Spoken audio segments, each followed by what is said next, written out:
Hey guys, what's up? It's Gabe. I hope all of you are doing really good. Well, me, on the other hand, I'm doing okay. I'm unfortunately stuck home with COVID for an indefinite amount of time until I get cleared by the doctors to go out. I'm doing fine. I have no symptoms, no fever, no anything. Just have to stay quarantined, which sucks. But hey, the good news is that we got the September update and we have a ton of new stuff to do in Final Fantasy XI. We got the Shale Sea from Odyssey and the upgrades to the final armors and weapons from Unity. There's some pretty good stuff. I am especially looking at the Tatenashi armor stuff, which is a really good upgrade. Most pieces get 5 triple attack. Another good thing about it is that this brings relevancy again to the Tumult Curator. It's one of the few events, one of the few mega bosses that I hadn't done because it honestly wasn't really worth it. None of the rewards were appealing and there was never really a lot of time or interest to do it. Luckily now a lot of people want the body, so we're doing it again. Instead of going crazy for it and doing it with an alliance, we decided to try and Lowman it. I saw some of the strategies online, especially, you know, as usual, Aegon's great strat, and there's some other ones. And I just wanted to offer you an idea, a very simple, basic idea for a Lowman, normal people, no superhero strategy. What we did is I went there as a tank, as a rune fencer, although I do think that probably paladin would be better. A white mage, of course, a bard, corsair, and a samurai, and a summoner. So it's very important that you have a samurai and a summoner, and we'll go into why later on. The strategy that we used did use 2 hours or SP abilities, and as some people in the comments have said, again, they're not really 2-hour abilities anymore, but of course, you know, us old Final Fantasy players, we're always going to call them 2-hour abilities, right? The body from the Tumult Curator is pretty nice. It's probably the best body right now for warrior. It's up there for samurai, monk, ninja. I'm not really sure if it beats the other options, but it's pretty close. So let's take a look at the video. We did this a few days ago. I'm just gonna go over it. Okay, so of course white mage does, you know, the normal buffs: protect shell, auspice, gain strength. I think one of the best bars you can do is probably bar fire. We'll see that later on. Songs were 2 marches, 2 minuets, pretty straightforward. We did use nitro on the songs. Basically what we did is that when we got to the final form of the boss, we either did random deal to reset nitro, or we just waited 10 minutes for it to be back up, and the bard uses the 2-hour abilities. It's really important in the last phase. You do need nitro, nightingale, and troubadour, if you don't know what I mean, because you're gonna have to sleep the ads of the last form. It's very important that you sleep them. The whole strategy pretty much revolves around that. The other buffs are, well, all of the summoner buffs you can get. I mean, there's no point in not doing them. Crooked card, samurai roll, and chaos roll are the standard rolls for the corsair. Oh, sorry, I just saw now that it's 2 marches, 1 minuet, and madrigal. Of course, remember earth and armor, it always helps. I popped facing west, so all the mobs would be on me, potentially facing east, while all the other guys were way back west, okay, to avoid this. So I super tanked all the mobs and I kept them on me while the samurai pulled the mobs one by one in the order they wanted to kill them, and the corsair, the samurai, and the summoner just finished them off. So as you probably know, Tumult Curator, just exactly like Pandemonium Warden, it spawns ads in waves, okay? So the first ads are the chariots from, they're basically the salvage bosses. And you gotta be careful because some of the moves are still pretty strong. So there's the Brainjack move, which charms, so you gotta be careful for that. You of course have Discoid, which has a very high chance of killing you. You have the homing missile, which AoE inflicts 90% damage, 90% of your HP damage, so you gotta watch out for that stuff. But basically, especially since we're 6-manning this, so the mobs are not gonna have a lot of HP.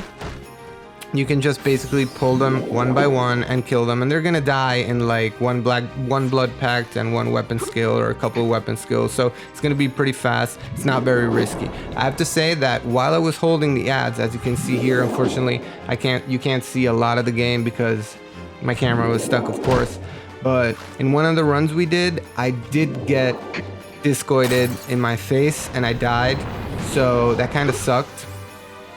But, you know, I got arised. What do you say, by the way? Past of arise is arisen, arised. Maybe it's aroused. I need to work on my jokes. I know. Anyway, I was saying, I got arised, got hate back. Everything was fine. We just went on with the strategy. It was a minor setback. Okay, so Hika now is pulling the last chariot. As you see, we're 2 minutes in. They died pretty fast, all of them. When this one dies, we're gonna pass on to the second wave. Is the Beastmen Kings, okay? So it's Medusa, Gulal Jaja, and Golf, whatever he's called, the Menacing. And here also you kind of gotta be careful because Gulal, he does Mijingakure, but it's not that dangerous, especially since they have low HP, so you just gotta kill him fast and it's gonna be fine. These guys do very little damage, it's not a problem at all. We did this strategy in a very safe and calm way. We weren't really in a hurry. We actually had a lot of fun doing this because we decided that nobody was gonna duo box. So it was the 6 of us and we're all Link Shell buddies and it was good and everybody was really focused on doing their thing and every job has an important role in this fight. So, you know, that's how Final Fantasy XI should be played. So it was good, we enjoyed it. What was that? 1 weapon skill, 1 blood pact, another weapon skill. And it's done. Yeah, it's about it. It's about the time the samurai does 2 Fudos, it's done. Okay, so Tumult Curator's coming, wave 3. Okay, so now this is an important thing I found. This next wave hits hard. So what I did on Rune Fencer is embolden and I recast phalanx so I had a heightened phalanx. I'm not really sure this works. I might be eyeballing it. I think it increases the potency. I'm not 100% sure. Let me know in the comments if I'm wrong. That would mean I suck as a Rune Fencer if I don't know this, but hopefully I'm right. Oh, also a very important thing in this phase. I think both the Serbi and the Chimera, they have breath moves. So it's really important you try to position yourself on the front paws as always. And there you can see that lava spit. So I did I was doing either dark or fire runes, and that's one of the reasons why I would probably recommend Barfira. And the order in which I would kill them is yeah, the Hydra, then the Cerberus, and then the Chimera.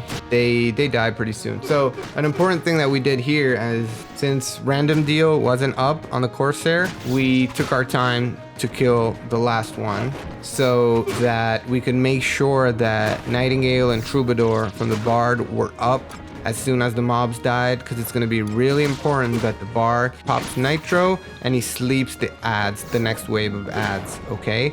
After that, we all rebuff. In our case, we did 5 songs, 2-hour songs. We added a Scherzo. Remind you again, it's Scherzo, not Scherzo. Check the last video if you want to know why. Oh, also, if you leave the Chimera for last, make sure you watch out for 100 Fists, because if the DD brings him over to the White Mage and all the healers, you are going to get stunned by Fulmination.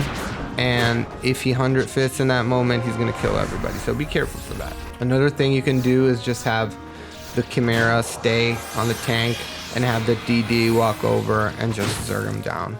Yeah, so this basically was the slowest part because we were waiting for Nitro to come back. 30 seconds to Nitro, so Hika's gonna come and kill it.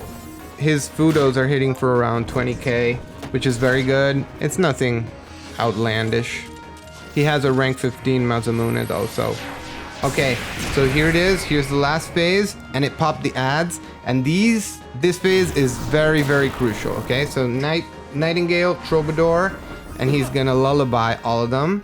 And as you're gonna see, some of them don't get slept right away, so you need a pretty decent magic accuracy set, but you do it a couple of times, and you're pretty much gonna get all of them. If you have a good lullaby set, the sleep should last for, I think, up to 6 minutes. Don't take my word on that. Be safe, consider something like 4. You can rebuff, do everything. And for this final phase, we're just gonna zerg down the main boss, and we do a few things, okay? The first one, we have the Summoner 2-hour and use Alexander's Perfect Defense. We're just doing all of the above together. You don't need to. You can rely on only one. However, we did all 3 because we're gonna reset the 2 hours every time, so it's not really a problem. We have 2 backup cores To do wildcard, you can reset in, if you're not on Azura, which is an extremely populated server, you can easily reset in Abyssea, or you can do the Moblin Maze Monger's reset tactic. So it's not an issue. It takes about 5 minutes to reset your 2-hour abilities. We tried to differentiate the times if we were gonna have any problems. So the thing we did is cast Alexander's Perfect Defense, I'd say around maybe 70% of the mob's HP. And the Samurai did his SP2, Yagizumi, so he was gonna be safe in case of the Astral Flow also. If I saw that these two wore, I was gonna use Elemental Sforzo, which is the Rune Fencer SP1 ability, which nullifies all magic damage. As I said before, probably Paladin is better in this case because an Aegis Paladin is gonna take very little damage from all of the Astral Flow. And one thing we noticed is that Scherzo and Earthen Armor aren't really enough to save you because, as Ejin also states in his video, it's not really a huge damage that you're getting from the lamps. You're just getting a lot of little damage from each one, so that's gonna wipe everybody. Oh, if you're interested, I was using a Miso Ramen +1 for food. You don't really need it, it's fine. The other guys were using sushi, and just go kill it. Here comes the summoner. We got the white proc, we got lucky, but you can't rely on that, so here comes Alexander's Perfect Defense.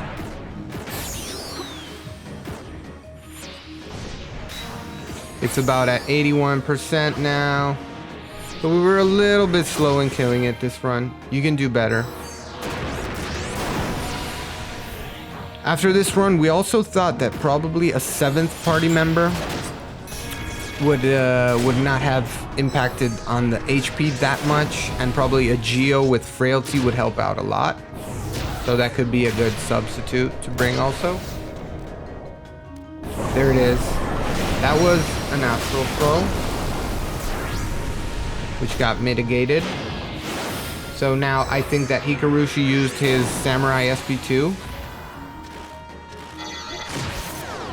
But we're still at 33%.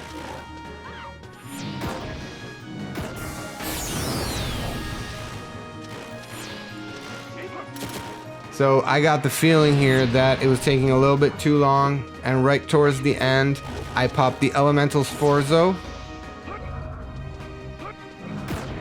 And luckily everybody else wiped, but I was immune from all the damage. And since my Rune Fencer is pretty well geared, DD wise, I have a rank 15 EP Ultra, which does some pretty solid damage. I managed to killing it, so that was good. The other runs we didn't have any of these issues. We just got by with a Perfect Defense and the Yagizumi. It was fine. I didn't have to use Sforzo. Guys, sorry, future editor Gabe here. I forgot to mention a really important detail, that basically the Astral Flows in the final form are at fixed damage. They're always at 75%, at 50%, at 25%, and the last one under 10%, probably around like 5%, something like that. So make sure you look out for those. Sorry, major detail, I had to include it. And as I said, there's a tons of way you can do this. This was just what we tried as our Lowman strategy for the first time. And I think there are various ways. Let me know what you guys did to kill this in the comments. Let me know if you have any questions. It's really important that the Bard focuses on helping to heal and debuff. Throughout the whole fight, you get a lot of debuffs, and if they start stacking, it gets pretty annoying. That's about it. So I'd like to end this video, like I've been doing in the last videos, by reading some of the comments. So if you want to be featured in the next video, leave a comment down below, and if it's interesting, I'll read it in the next video, okay? And by the way, if you're not yet, please do subscribe to the channel. The channel is going really well. I'm getting a ton of positive feedback from a lot of places, and it's really cool. Thank you guys. Hit like on the video because it really, really helps the algorithm. And leave a comment. And that's it. So let's go with the comments. From Johan Wijawa. Just finished main story content on Final Fantasy XIV last Sunday.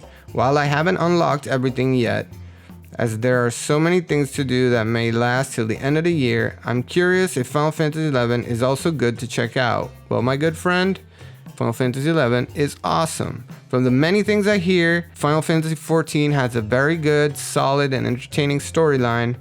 However, it severely lacks the longevity and the depth that Final Fantasy XI has. So if you can get through some of the hurdles of installing the game for the first time, and the graphics that might not be as sharp as you'd expect from a game in 2020, Final Fantasy XI is an overall amazing experience. So try it. Timothy Isaac Jackson says, I was born in 2003, so I never even heard of this up until now. It looks like an amazing game to grow up with. I wish I had a nostalgia game. That's kind of sweet. Born in 2003. I wish we had some 17-year-old players in Final Fantasy XI. I really do. Instead of you guys only playing, Fortnite and Call of Duty. This guy spams a lot throughout my videos, but I'm completely fine with that. He says, hey, we're looking for players who are interested in Final Fantasy XI Ballista PvP 60 and 99 cap.